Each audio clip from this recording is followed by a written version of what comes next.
Tengo el audio abierto de un iPhone, no tiene nombre, si puede hablar, que ya tiene el audio abierto. Eh, Seré yo. Gracias. Debe ser tú porque te estamos escuchando a ti. ¿Cómo te llamas? Sí, bendiciones. Marilyn. Marilyn, ok. Ajá. Sí, pastor, quiero preguntarle si el anticristo puede ser un político que esté ya, por ejemplo, o que va apenas a empezar su carrera política en ese momento. Mira, mi opinión personal, yo no puedo decirlo con la Biblia porque no. Pero en mi opinión particular, yo creo que el anticristo está vivo hace ya mucho tiempo. Simplemente se tienen que dar una serie de acontecimientos que aún no se han dado, pero se están haciendo reuniones en muchas partes del mundo eh, muy interesantes.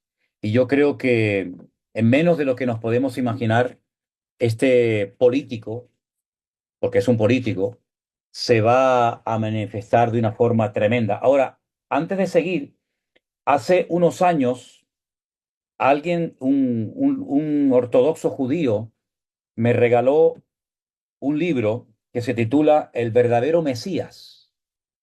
Y dice en la portada que este libro consiste en una respuesta judía a los misioneros que intentan evangelizar a los judíos para que crean que Jesús fue el Mesías. En la página 113 de este libro hay unas palabras que las subrayé y se las quiero leer y dicen así, hablando acerca del Mesías, desde el punto de vista judío. El Mesías será un ser humano normal y corriente como cualquier mortal, nacido normalmente con padre y con madre. Nuestra tradición afirma que tiene que ser un descendiente del rey David, y en la actualidad hay muchas familias que pueden acreditar que forman parte de, de este linaje. Por qué leo esto? Porque el anticristo a quien fundamentalmente va a engañar, aunque suene fuerte, va a ser a los judíos, a muchos judíos.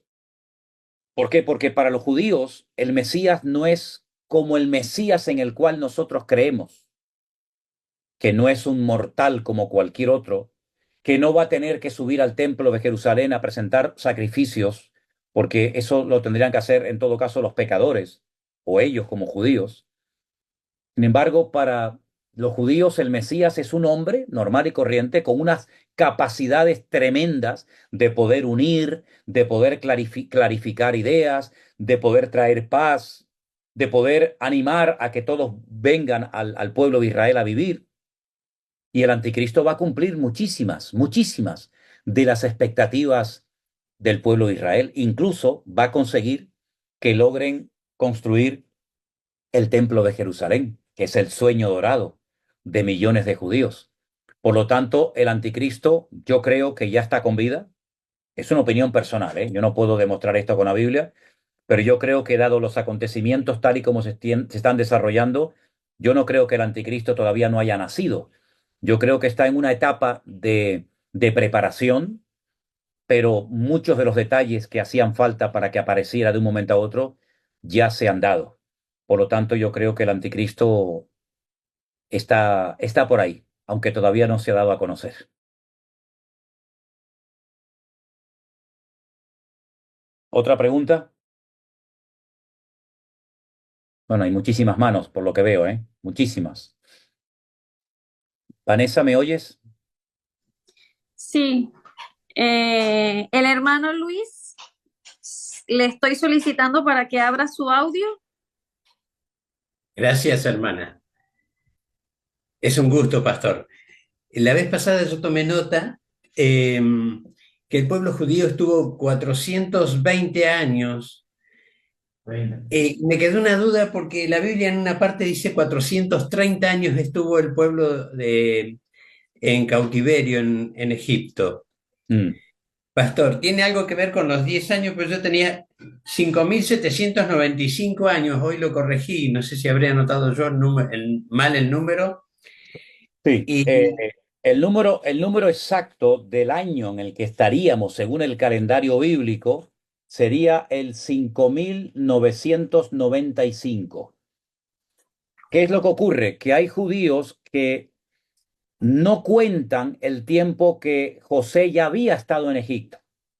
Otros empiezan a contar desde que Jacob con sus hijos y sus esposas bajaron a Egipto, y por eso está la diferencia de años. Des en cuenta que se calcula que aproximadamente, más o menos, José estuvo en Egipto sin tener contacto con su padre más o menos el mismo número de años que Jacob estuvo en la casa de Labán sin tener contacto con su padre. Es decir, así como Jacob prosperó y fue bendecido en tierra extranjera, en la casa de Labán, sin acordarse de sus padres, su hijo José, en tierra extranjera, tremendamente prosperado, tampoco se acuerda de su padre en esos años de prosperidad, sino que son sus hermanos los que tienen que descender a Egipto. Entonces hay un refrán en hebreo que dice, midá keneget midá, medida por medida. Así como tú hiciste esperar a tu padre, tu hijo te hará también esperar a ti. Y esa es la diferencia a veces de años, de arriba o abajo. Muchas gracias, pastor. Ahora me cierra. Gracias, gracias. Bendiciones, hermano. La Gracias, siguiente pastor. es, Igualmente, pastor. la siguiente es la hermana Vinia.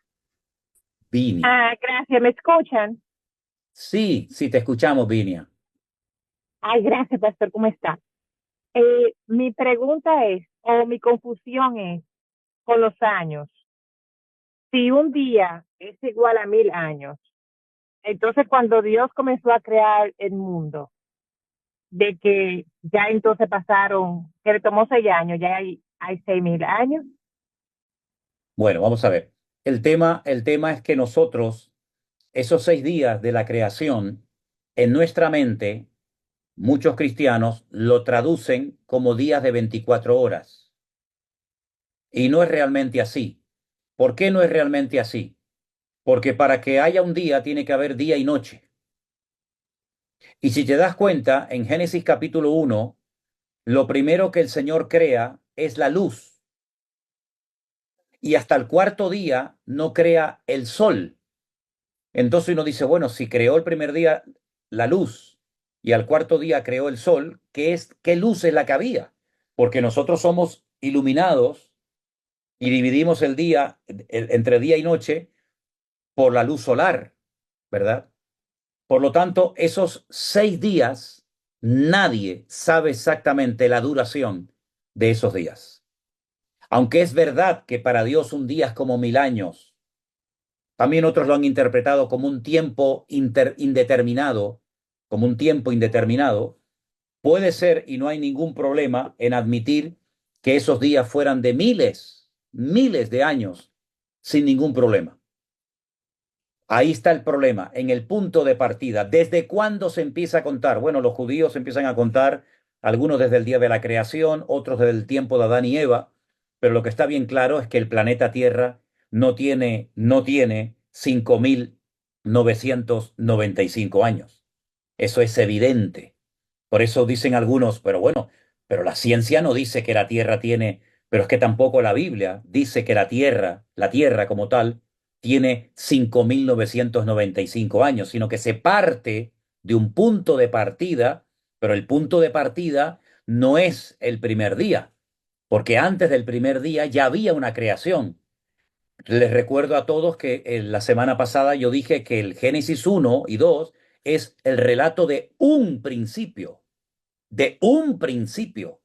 pero hubieron muchos principios anteriores al que se nos relata en Génesis 1 y 2, porque la Biblia es el relato, la relación de Dios con la tierra, pero no el relato de Dios con otras cosas que no nos incumben a nosotros. Por lo tanto, la tierra tiene miles y miles y miles de años, ¿verdad? Pero la Biblia no entra en ese aspecto de la longevidad de la tierra, sino en un relato que tiene que ver con la raza humana, la relación de Dios con el hombre y del hombre con Dios, ni más ni menos. ¿Está? La siguiente es nuestra hermana Tamara. Sí, para mí es difícil hacer esta pregunta porque tiene que ver con los tiempos que estuvimos dando y respecto a los 5.995 años y que se estaría hablando de 5 años de un periodo en donde nos tendríamos que estar preparando. Mi pregunta es la siguiente, que es como que me surge una duda. Si la palabra dice en donde nadie sabe ni la fecha ni la hora, solo el Señor, o sea, solo Dios, eh, nosotros estaríamos teniendo este periodo de un aproximadamente de 5 años como para decir, bueno, a partir de dentro de 5 años podemos llegar a estar empezando a vivir en la tribulación y ahí se cumpliría el hecho de que los que están velando no van a ser sorprendidos. Eso es como que, por un lado uno dice, uy, mirá, tenemos 5 años, pero por otro lado también entra la duda y decimos, pero ¿cómo? Si no podemos saber la fecha exacta, no podemos saber el día ni la hora, porque solamente Dios lo sabe, ni siquiera el Señor lo sabe. O sea, Es curioso, yo justamente te iba a pedir que citaras nuevamente el texto, pero que lo citaras tal y como dice, y ahora lo has hecho. El texto dice el día y la hora, pero no menciona el año. exacto. Ah, bien. El día y la hora nadie sabe, pero los tiempos y las ocasiones, los tiempos son otra cosa diferente. Es curioso porque hay un pasaje bíblico en el libro de Daniel donde dice la palabra del Señor que Daniel miraba en los libros. Hace referencia a las profecías de Jeremías cuando dijo que el pueblo, las tribus del sur, ¿verdad? La tribu de Judá y Benjamín serían llevadas a Babilonia por 70 años y a los 70 años volverían otra vez los que quisieran a, en tiempos angustiosos, a reconstruir las murallas, el templo, la ciudad de Jerusalén, etcétera, etcétera. Es decir, Jeremías sabía, claro, y Daniel sabía, aunque no fueron contemporáneos, que después de 70 años iba a haber un cambio, iba a haber algo diferente. Por eso él oraba. Se calcula que la oración de Daniel la hizo en el 68, 69, a puntito de cumplirse el 70, ¿verdad? Porque claro, ¿cuándo comenzaron los 70 años? ¿Cuando llegó el primer cautivo a Babilonia? ¿O cuando fue el primer ataque en Jerusalén? Dice que Nabucodonosor estuvo un año, sitiando la ciudad y al año cayó. ¿Empezó a contarse los 70 años desde ese primer día o desde el día que cayó la ciudad de Jerusalén o desde el día que fueron llevados los primeros cautivos a Babilonia? Por lo tanto, hay ahí unos matices, ¿verdad? De año arriba, año abajo. Con la segunda venida del Señor Jesucristo no nos estamos ni siquiera atreviendo a decir de fechas, ni muchísimo menos. Lo que sí nos muestra la Escritura es que los tiempos se están acortando. Y estos próximos 5 años pueden ser años tremendamente interesantes, porque en esos 5 años se puede llevar a cabo el cumplimiento de una serie de profecías que necesitan como mínimo 3 años y medio para su fiel cumplimiento. Es decir, hay profecías que son instantáneas, se cumplen instantáneamente, o se cumplió o no se cumplió. Por ejemplo, el nacimiento de Cristo no fue un nacimiento progresivo. Hoy nació un poquito, 6 meses más tarde nació otro poquito. No, sino que él nació entero, él nació completo. Pero hay profecías que necesitan años para su desarrollo completo. Por ejemplo, los primeros 3 años y medio de la gran tribulación, los 7 sellos y las 7 trompetas necesitan, si me permiten la expresión, de un periodo de 3 años para su fiel cumplimiento. En un año, los 7 sellos y en un año, las 7 trompetas no se pueden cumplir. Necesitan 3 años y medio. Por lo tanto, es importante saber que si quedan esos 5 años tan interesantes, pues en 3 años y medio, lo que es por lo menos la primera parte de la gran tribulación, cuenta con tiempo suficiente para que se desarrolle esa parte de lo que llamamos gran tribulación. ¿Me explico? Nuestro hermano Héctor Blanco. A ver, dígame, pastor, ¿cómo está? Muy, Em, a ver si mi te veo pregunta por ahí. es, Ah, ya te veo. Sí, ya está. Dale, dale. Mire, aquí en Daniel capítulo 12, verso del 11 al 12, nos habla acerca del periodo de la gran tribulación. Pero hay Daniel, un ¿dónde has dicho? versículo que Perdón, ¿qué capítulo has dicho? ¿Qué capítulo has dicho? está Daniel capítulo 2, Dos. 12, Ah, 12. Ok, ok, ok. Sí, el verso 11 y 12. sí. En específico el 12 me dice de que bienaventurado el que espere y llegue a 1335 días. Entonces, esto me lleva a mí, me hace venir a la mente segunda de Tesalonicenses, capítulo 2 versículo 1, donde dice, con respecto a la venida del Señor Jesucristo y nuestra reunión con Él, ¿será que hay alguna relación en estos dos versículos, en estos dos pasajes? Ok, mira, te cuento. El capítulo 12 del profeta Daniel, los versículos, como tú bien has dicho, el 11 y el 12, nos dan dos cifras diferentes. Si te das cuenta, en el versículo 11 habla de 1290 días. Leamos el versículo 11. Desde el tiempo que se ha quitado el continuo sacrificio hasta la abominación desoladora, habrá 1290 días. Es decir, pasarán 3 años y medio. En esos 3 años y medio se cumple el versículo 11. Pero después hay un desfase.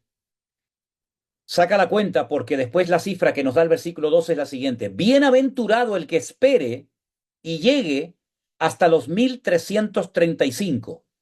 Quítale a 1335. Quítale 1290. ¿Y cuánto es? Se quedaría como un mes con 2 semanas, algo así. Ese es el tiempo que se tarda en la instauración del reino de Cristo milenario sobre la tierra en la ciudad de Jerusalén. Es decir, hay un periodo de tiempo desde que todo se echa a perder y todo es un desastre, hasta, no desde que venga Cristo, sino hasta que se establece el reino, hay como un mes y pico de ajustes, y por eso dice la Biblia, bienaventurado el que espere a ese tiempo, bienaventurado el que llegue a ese tiempo de ajuste, de establecimiento del reino, ¿verdad? Porque es ahí cuando comienza el reinado milenial de Cristo. Sí, es un tiempo como de espera, un tiempo de preparación. Entre los 1290 y los 1335 hay ahí como casi un mes y pico, ¿verdad? Hasta que se establece oficialmente el reino.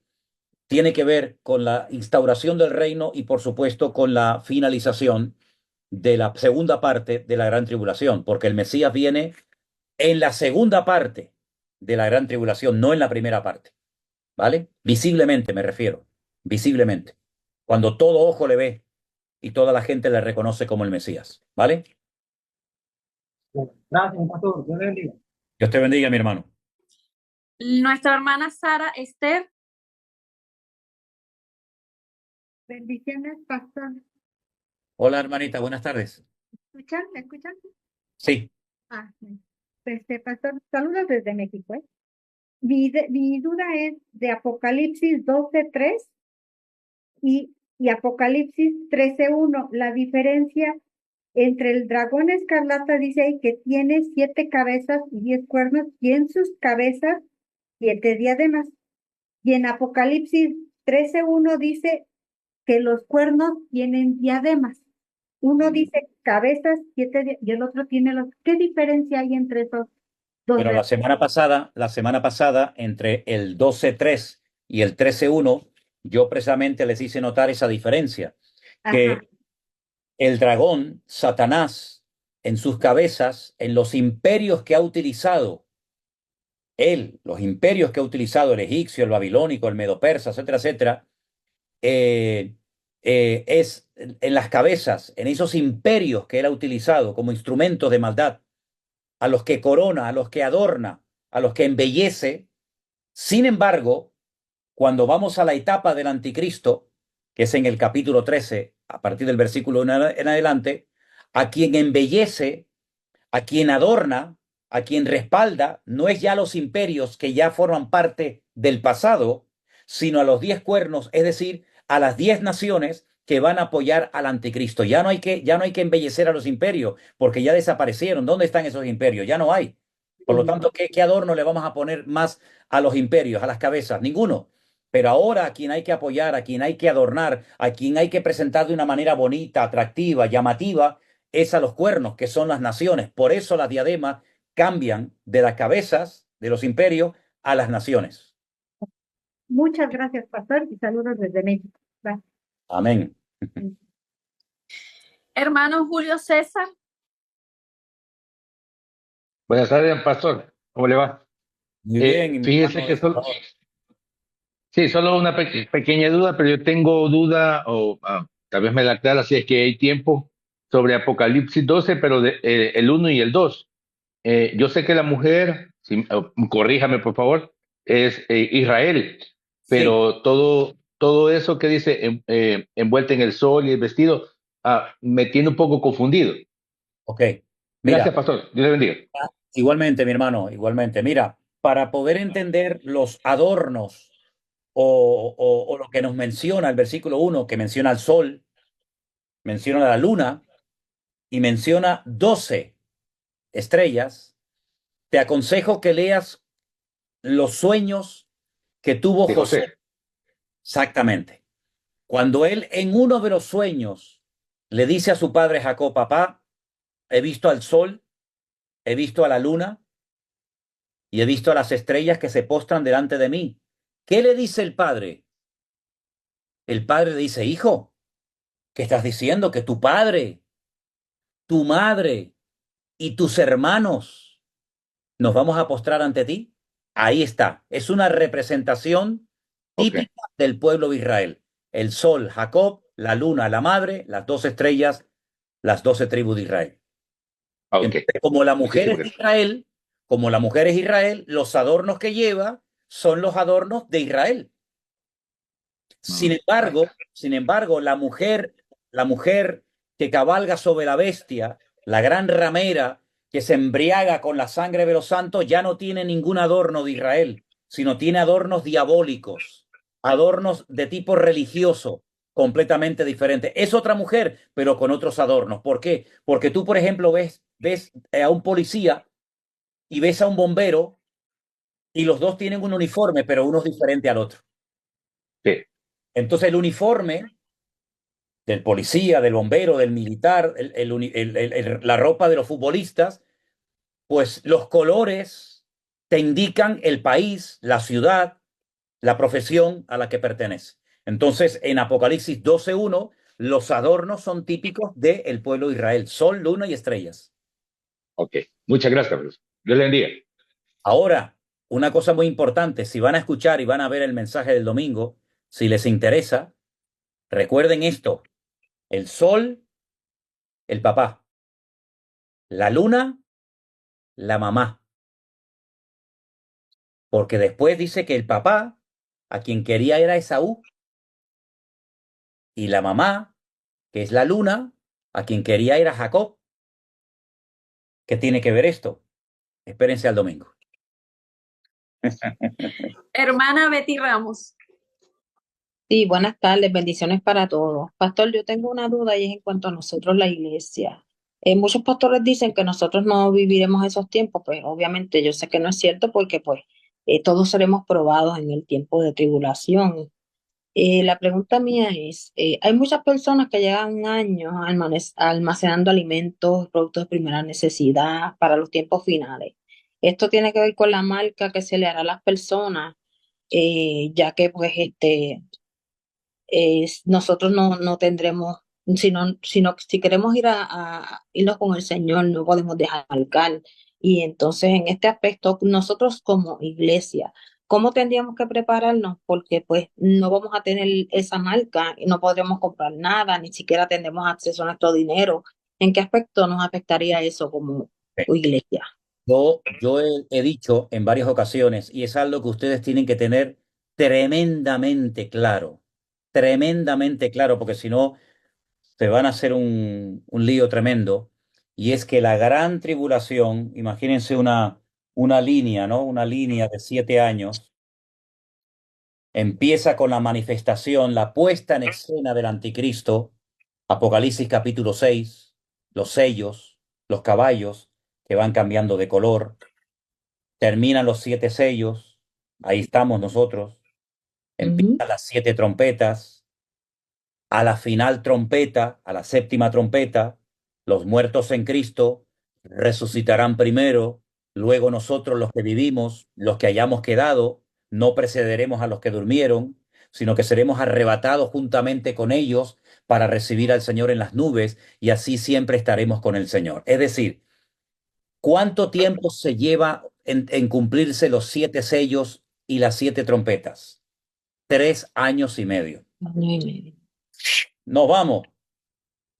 Empieza la segunda parte de la gran tribulación, las 7 copas de la ira, 3 años y medio, donde el anticristo marca a los niños, a las mujeres, a los pequeños, a los ancianos. Nosotros ya no vamos a estar ahí. Así que el que quiera guardar alimentos y agua, que está muy bien, pues lo estará guardando para esta época difícil que va a venir, cuando probablemente un día vayamos al supermercado y ya no haya tantos alimentos como hace 5 años atrás, donde a lo mejor nosotros que vivimos en islas, los barcos se retrasan. Está bien guardar alimentos y comida, no pasa nada, que usted puede seguir comprando cosas en el supermercado, pues gloria a Dios, que no hay tanto como antes, pues igualmente gloria a Dios, pero los que almacenan alimentos o se están preparando no lo están haciendo para la segunda parte de la gran tribulación. Porque en la segunda parte de la gran tribulación, los verdaderos creyentes, los que nacimos de nuevo, yo entiendo que no estaremos ahí. Entonces, no nos debe de preocupar esa segunda parte, que si no estoy marcado no puedo comprar ni vender, es que yo no voy a estar ahí en esa parte. Entiendo que no vamos a estar ahí. Pensé que íbamos a estar entonces en todo ese proceso de la tribulación. Esa Bueno, era la... hermana, si usted se quiere quedar, usted quiera, ¿eh? Pero pensé, pues, esa era la duda que tenía, que la iglesia se iba a mantener en todo momento de la tribulación. No, en esa segunda parte la iglesia en principio no va a estar, hermana, no se preocupe. Amén, gloria a Dios. Gracias. Ahora, también le digo que he conocido hermanos que llevan años almacenando comida Sí, por eso se lo digo, porque se les tengo echó a amistades perder, que tienen porque no les pasaron al vacío y se les echó a perder mucho de lo que habían guardado, ¿eh? Así que si lo hacen, háganlo bien, si no están perdiendo tiempo y dinero. Gracias, pastor. Buenas tardes a todos y bendiciones. Bendiga, hermanita. Nuestra hermana María Becerra. Buenas tardes, pastor. Buenas tardes, hermano. Una parte de mi pregunta, hermano, ya acaba de responderle con lo de la hermana, pero tenía una duda también que en Suecia ya se está comprando con eso del chip implantado. Sí. Lo pude ver en un video. Y la otra pregunta era de los 144,000, pastor, que dice, ¿ellos sí se quedan toda la tribulación? No. Los 144,000 aparecen en la primera parte de la gran tribulación y son como, digamos, como la guardia personal del Cordero, del Señor Jesús. Aparecen en el monte de Sión cantando unas alabanzas que nadie sabe la letra sino solamente ellos. Y son también los 144,000 representantes de las 12 tribus de Israel que se han convertido y son los que también evangelizan, los que predican a los otros judíos que no se habían convertido todavía, y son personas solteras, son personas vírgenes que no han tenido ningún contacto con mujeres. Son 144,000 varones, hombres. Joana. Pregunta. Buenas tardes, pastor, y a todos los hermanos que están en la vista. Mi pregunta es la siguiente. ¿El anticristo va a surgir del pueblo de Israel o puede ser de cualquier nación? El anticristo, desde mi punto de vista, debido a la aceptación que va a tener por parte del pueblo de Israel, valga la redundancia, como mínimo tiene que ser de madre judía. Si su padre es judío y su madre no es aceptado por el rabinato como judío. Si el pueblo de Israel parece ser que acepta, de hecho hay un versículo que ahora les voy a compartir que se llama el pacto con la muerte. Eso lo hablamos una noche en el Muro de los Lamentos un rabino conmigo, estuvimos hablando justamente de este pacto con la muerte que se va a llevar a cabo en los últimos tiempos, pues como mínimo tiene que ser de madre judía. Y si su padre es árabe o palestino o sirio, asirio dice la Biblia, dice que es el asirio, es otro nombre muy poco conocido que recibe el anticristo, el asirio. Y todos conocemos, ¿no?, dónde estaba Asiria, pero por lo menos su madre tendrá que ser judía, pero no necesariamente se tiene que levantar del pueblo de Israel, Ya. sino de lo que ocupaba el antiguo territorio del Imperio Romano, que también ocupaba lo que era Israel, por supuesto. Porque el pueblo de Israel es el que lo va a aceptar, porque viene del linaje del rey David. El Aunque pueblo, nazcan en otro país, se supone que ellos son los que van a aceptarlo, ¿no? Los claro, que lo que van pasa es que los musulmanes también están esperando, no lo llaman el Mesías, lo llaman el Magui, ellos también están esperando a un Mesías. Y el Mesías del Islam, el Mesías del Islam es el anticristo de la Biblia. Y el anticristo de la Biblia es el Mesías de los musulmanes. Es decir, que aquí tanto monta tanto. Todos están esperando a alguien. Aquí todos están esperando a alguien, uno por un lado y otro por otro lado. Pero puede aparecer de cualquier país de Europa, también puede ser, ¿no? Mientras venga del linaje de David. Mientras sea del linaje de David, tiene que ser descendiente de la tribu de Judá. Ya. Así es. Sí, hay un texto que ahora lo tenía por aquí y bueno, se lo daré en otro momento, que habla acerca de que Israel haría un pacto con la muerte. ¿Sí? Y ese pacto con la muerte se refiere a que van a aceptar al anticristo como el verdadero Mesías, pero se van a llevar una tremenda desilusión. No es la primera vez que Israel, si me permiten la expresión, mete la pata, ¿eh? No es la primera vez que Israel se equivoca y aceptan y reconocen a un falso Mesías. El último Mesías que reconocieron ya murió, el famoso rabino de Lubavitch. Lo reconocieron como el Mesías, lo que pasa es que lo estaban esperando y se murió. Pero Pero había unos hace poco, ¿no? Había sí, unos hace poco que vi que estaban como también, que creían que también podía ser. es que ellos creen que en cada generación nace un Mesías, lo que pasa es que el Mesías no se da cuenta que es el Mesías. Ya. Sí, es un lío tremendo, un lío tremendo. Y el Mesías que ellos están esperando no tiene nada que ver con nuestro Señor Jesucristo, nada que ver, nada que ver. Es un Mesías muy particular, es un Mesías que también, como cualquier pecador, como dije antes, tendrá que subir al monte a presentar sus sacrificios, pero no es nada divino, no es eterno, no es el Hijo de Dios, ni muchísimo menos. No tiene nada, nada, nada que ver con nuestro Mesías al cual estamos esperando. Nada que ver. Ya. Ok, gracias. Un abrazo, mi hermano. Bendiciones. Igualmente. Gracias. Nuestra hermana Vivian. Hola, bendiciones, pastor. Gusto en Buenas tardes, hermana. Dios le saludarte. bendiga. ¿Qué tal? ¿Cómo está usted? Bien, gracias, gracias. Pastor, yo lo que quiero es una aclaración. La semana pasada usted dijo que el anticristo podía aparecer en cualquier momento. ¿Es cierto? Sí, claro. Ok. Entonces, ¿cuál sería el orden cronológico? Porque si tienen que pasar los sellos y las trompetas primero, ¿estamos ya ahí? ¿O él puede venir antes del primer sello? No, no, el anticristo, la gran tribulación, es que ahí tendríamos que ir a otro capítulo, que es el capítulo 6 del Apocalipsis, que es el capítulo donde los caballos cambian de color. Capítulo 6 se titula Los sellos. El anticristo se manifiesta con el primer sello. Es decir, si no hay manifestación del anticristo, no empieza la gran tribulación. Digamos que el primer sello es el inicio del anticristo, la manifestación del anticristo. Ok, tiene que suceder eso primero para decir que ya él está siendo manifestándose. Lo que pasa es que lo hará de una forma tan sutil, porque fíjate fíjate el lenguaje que aparece en la Biblia, ¿no? Dice, miré y aquí un caballo blanco, y el que lo montaba tenía un arco, y le fue dado una corona, y salió venciendo y para vencer.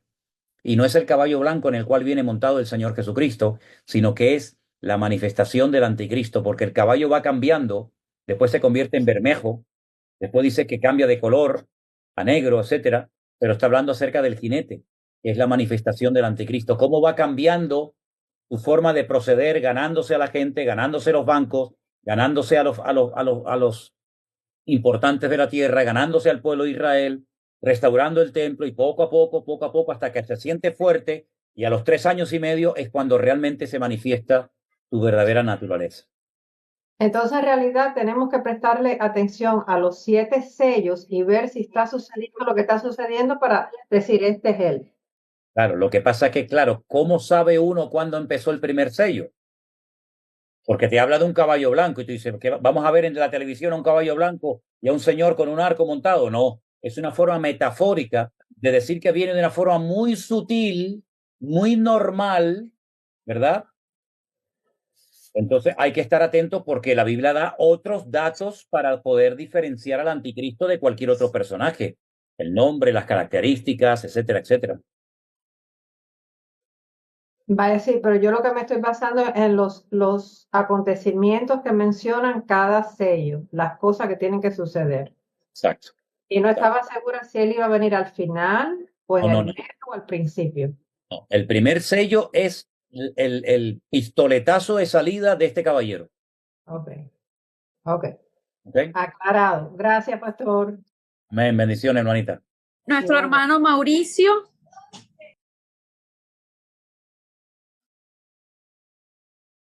Mauricio, ¿está por ahí? Sí, sí. ¿Me escucha? Sí, perfectamente, hermano. Ya. Pastor, mi pregunta y mi duda es sobre la final trompeta. Ajá. La final trompeta que sale en Tesalonicenses, le fue revelado todo esto por el Espíritu Santo a Pablo, ¿verdad? No, Primera de Corintios 15. Primera de Corintios 15. Primera Corintios 15. Sí. Y él tiene conocimiento del Apocalipsis al citar la final trompeta de lo que habla Juan.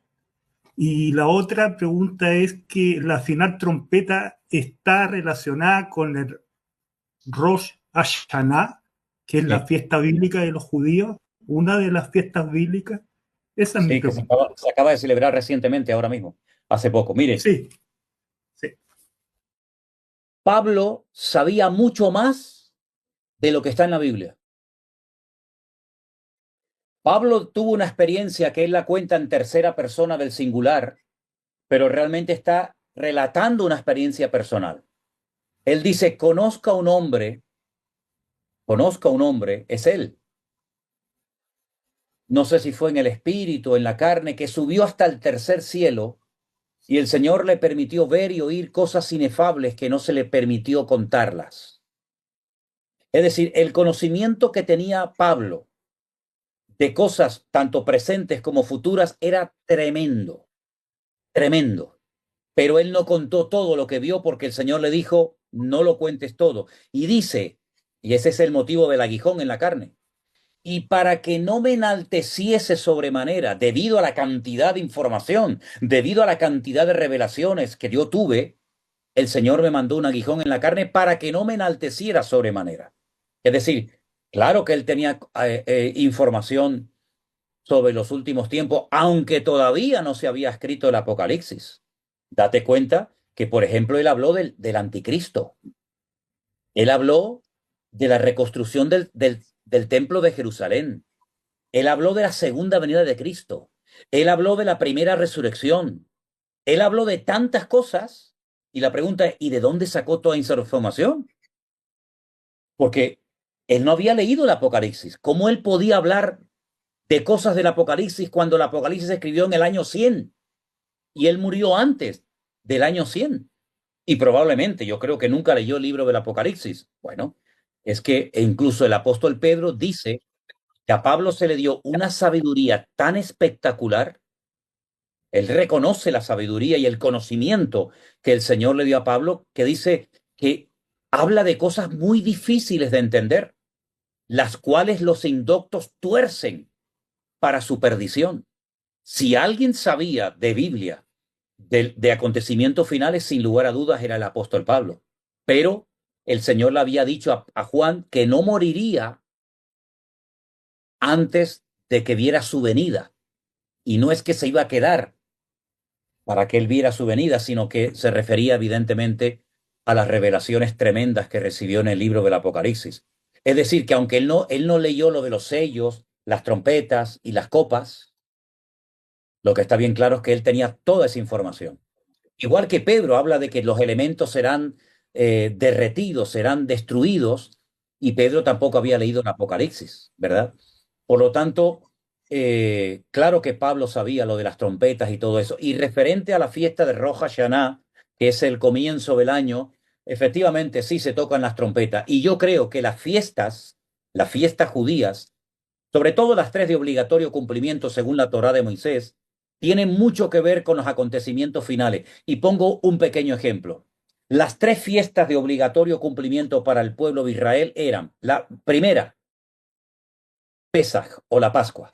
Curiosamente, en la fiesta de la Pascua fue cuando el Señor Jesucristo murió en la cruz. Fue sacrificado como cordero. 50 días después, cuando los judíos celebraban la fiesta de Pentecostés o de Shavuot, que era cuando habían recibido la ley en el monte Sinaí, es cuando el Señor decide darles otro regalo, la manifestación masiva del Espíritu Santo sobre los 120 que estaban en el aposento alto. Pero la tercera y última fiesta del calendario, que es la que están celebrando hoy, que era la fiesta de Sukkot, no tuvo un cumplimiento profético. ¿Qué pasó proféticamente en Sukkot? Nada. Solamente recuerdan el pasado, que fueron nómadas, que fueron peregrinos en el desierto, pero dice Apocalipsis que cuando Él venga, hará tabernáculo, pondrá su tabernáculo y estará entre nosotros. Y la palabra tabernáculo, sabemos que es la palabra Sukkot. Nos estará diciendo el Señor que en esa fiesta entre octubre y noviembre, que es cuando se tocan las trompetas, diciendo que viene el año nuevo, nos estará dando una indicación el Señor de que en esa fecha, que no ha tenido un cumplimiento profético, ¿vendrá el Señor? No lo sé, lo dejo ahí, que cada uno opine lo que quiera. Pero claro que tiene que ver mucho las trompetas con la fiesta de Rosh Hashanah, lo que se tocaba primero del año, porque cuando se toca el shofar o las trompetas, ¿verdad? Era para anunciar un nuevo año, una nueva etapa. Y cuando venga Cristo, ¿no empezaremos una nueva etapa a nivel universal, a nivel mundial? Sin lugar a dudas, sin lugar a dudas. Ok. Pastor, aún tenemos varias manos Gracias, pastor. levantadas. Gracias. Esos que están alabando al Señor. Usted me dice, si seguimos, paramos. Bueno, depende de la gente. Yo no sé la gente cómo está de tiempo. Yo no sé. Tú en cuanto veas que la gente se cansa, pues Pues seguimos. El venga, hermano Rick, si puede activar su audio. hermano Ritz, ¿qué tal? Bien, pastor. Mira, mi pregunta es acerca de esto de la primera parte de Gran Tribulación. Sí. Siempre me han entendido que antes que creo es el anticristo, sí que sentarse en el templo o es el otro. El anticristo, sí. Ok, entonces él no puede manifestarse de esta manera antes que está el templo, ¿sí? Claro. Entonces, el templo va a estar hecho dentro de la primera parte de Gran Tribulación o después. No. Antes.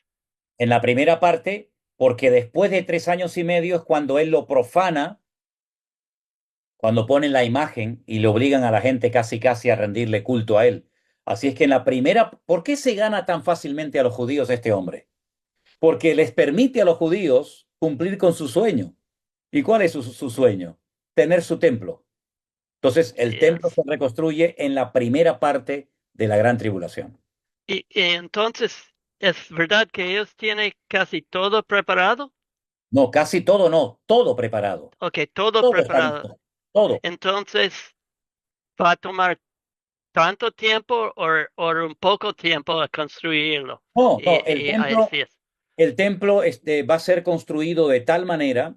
Bueno, te voy a poner un ejemplo. Mira, hay una zona en la ciudad de Jerusalén que se llama Mamila Street. Y hay una serie de casas muy bonitas, muy grandes, que tienen números. Cada ladrillo, cada bloque de piedra tiene un número. Tú vas viendo números correlativos, el 1, el 2, el 3, el 4, el 5, toda la fachada, toda la casa tiene números. Y es que esas casas estaban en otra parte y las desmontaron como si fuera un puzzle, un rompecabezas, y las llevaron a otro lugar. Y cada piedra la pusieron en su sitio. Reconstruido. Exacto, fue reconstruido. Entonces, el templo va a ser construido de tal manera que va a ser como ensamblado muy rápidamente. He oído por gente de allí que en menos de 6 meses, el templo puede estar en pleno funcionamiento. Entonces van a tener el templo en menos de un año y luego van a tenerlo durante máximo 3 años y medio funcionando como a ellos les gustaría. Pero después pasa lo que pasa. Ok, gracias, pastor. Dios te bendiga, mi hermano Rich. Dios lo bendiga. Amén. El hermano Luis Alberto. Luis Alberto. Buenas tardes, pastor. Buenas tardes, Mi hermano. pregunta es la siguiente. Dice que los 7 sellos se cumplen los 3 años y medio, ¿no? Cuando empiezan los 7 sellos. Quiere decir que pienso yo que la guerra que se puede desatar contra Israel, cuando esté tal acontecimiento que estamos muy cerca, el anticristo va a traer la paz para ganarse Israel ahí. También, aparte de que haga el templo, él va a traer la paz a todo el mundo, la seguridad, y después, en los 3 años y medio, cuando se derraman las 7 copas, ahí nosotros ya no vamos a estar. Ok, le contesto. ¿O vamos a estar? En la primera parte de la gran tribulación, es decir, los primeros 3 años y medio, el anticristo se gana, conquista al pueblo de Israel y el templo es reconstruido por tercera vez. ¿Ok? No hay guerra contra Israel en los primeros 3 años y medio. No hay guerra. Hay, entre comillas, una paz ficticia, una paz efímera. ¿Cuándo se produce la guerra? Al final de la gran tribulación. Al final de la gran tribulación, cuando ya el anticristo... O sea, en las 7. Perdón, en las 7 copas, efectivamente. En el período de las 7 copas es cuando se va a llevar a cabo la famosa batalla de Armagedón, en el valle de Meguido, donde 200 millones de soldados intervienen y el objetivo es destruir a Jerusalén y conquistar la ciudad. Ahí la iglesia no va a estar en la segunda parte de la gran tribulación. Amén. Al final de la gran tribulación, cuando ya Israel esté aquí, que ya no dé más, es cuando venimos con el Señor y el Señor viene a defender a su pueblo y el Señor viene a ayudar a salvar de la extinción al pueblo de Israel después de una guerra terrible, donde van a estar 7 años quemando el armamento y 3 meses seguidos, 24 horas al día, enterrando cadáveres.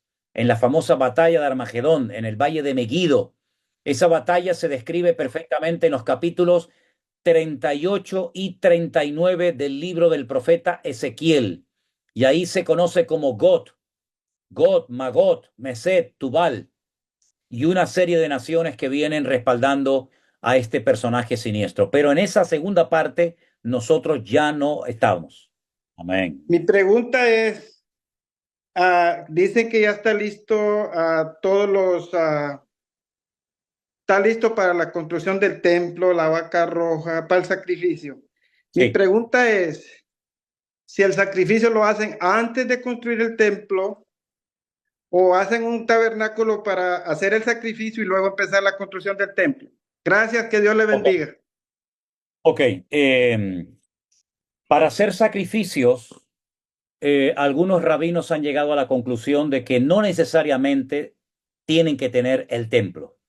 De hecho, la semana pasada di un dato y es que algunos rabinos han hecho una especie de altar portátil que lo pretenden subir al monte Moriah y presentar sacrificios. Ahora bien, hay un ritual, hay una ceremonia que se tiene que hacer previa y es la limpieza o la purificación de ese lugar para que ese sacrificio, desde el punto de vista de ellos, sea acepto, sea agradable a los ojos de Dios. ¿Cómo se purifica ese lugar? Bueno, en el libro de Hebreos, la carta a los Hebreos, se habla acerca de esta vaca. Parece mentira, pero también el Nuevo Testamento habla de esto, porque es un tipo de Cristo, ¿no? Y dice que todo es rociado, todo es purificado con las cenizas de esta vaca roja, que lo que se hace es que se pone encima del altar, se sacrifica, no se puede comer ninguna parte de este animal, y con las cenizas, con lo que queda sobre el altar, se purifica, se limpia, es como una especie de jabón, para que ustedes me entiendan, se purifica todo el lugar donde quieran ofrecerlo. Yo no sé si ustedes recuerdan cuando eran católicos, había un día en el año en el que nos ponían con ceniza. ¿Se acuerdan que nos ponían ceniza en la frente? Sí, el miércoles de ceniza, algo Miércoles así. de ceniza. ¿De dónde viene eso de poner ceniza? Bueno, viene de todas esas celebraciones de los judíos del Antiguo Testamento, ¿verdad? Entonces, primeramente tendrán que purificar ese lugar, ¿verdad? Porque aunque los que están arriba, que son descendientes de Ismael, y son descendientes de Ismael, lo cual significa que tienen una serie de características muy interesantes. Por ejemplo, aquí las tengo anotadas. Los descendientes de Ismael, los ismaelitas, son hijos de Abraham, son monoteístas, contienen el nombre de Dios en el nombre de su pueblo. Ismael, terminan él es Dios. Las dos únicas naciones que tienen el nombre de Dios son Israel y también Ismael. Número 4, son circuncidados, no a los 8 días, sino a los 13 años. Oran 5 veces al día. Son muy hospitalarios, característica de su padre Abraham, ¿verdad?